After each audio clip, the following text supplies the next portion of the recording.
આરાધનાનું પર્વ એટલે ચૈત્ર નવરાત્રિ.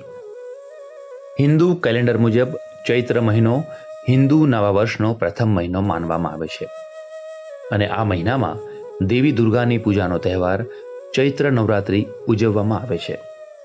હિન્દુ કેલેન્ડર મુજબ કુલ 4 નવરાત્રિઓ છે. તે પૈકી ચૈત્ર અને શારદીય નવરાત્રિનું વિશેષ મહત્વ છે.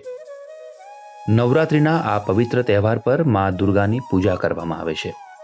નવરાત્રિના પ્રથમ દિવસે શૈલપુત્રી માતાની પૂજા કરવામાં આવે છે અને પછી અનુક્રમે બ્રહ્મચારિણી માતા, ચંદ્રઘંટા માતા, કુષ્માંડા માતા, સ્કંદ માતા, કાત્યાયની માતા, કાલરાત્રી માતા, મહાગૌરી માતા અને સિદ્ધિદાત્રી માતાની પૂજા કરવામાં આવે છે. આ 9 દિવસો દરમિયાન ભક્તો ભક્તિભાવ સાથે માતાના આશીર્વાદ મેળવવા માટે ઉપવાસ રાખે છે.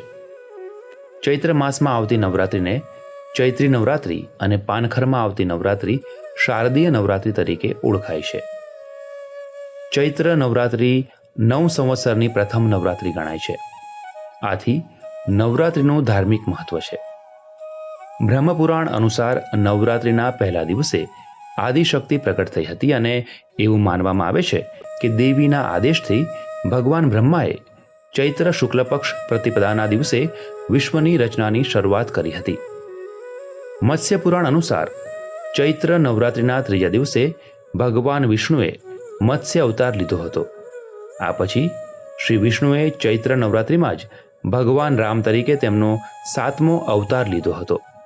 આથી ચૈત્રી નવરાત્રિનું મહત્વ આપોઆપ વધી જાય છે. હિન્દુ ધર્મમાં નવરાત્રિને ખૂબ જ પવિત્ર તહેવાર માનવામાં આવે છે. પછી તે ગુપ્ત નવરાત્રિ હોય, શારદીય નવરાત્રિ હોય કે ચૈત્રી નવરાત્રિ હોય, આ 9 દિવસોમાં માતાના 9 સ્વરૂપોની પૂજા કરવામાં આવે છે.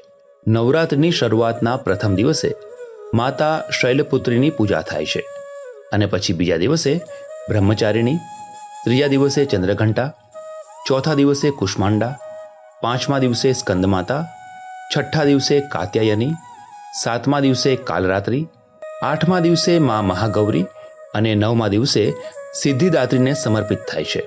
ગુજરાત સમાચારમાંથી સાભાર.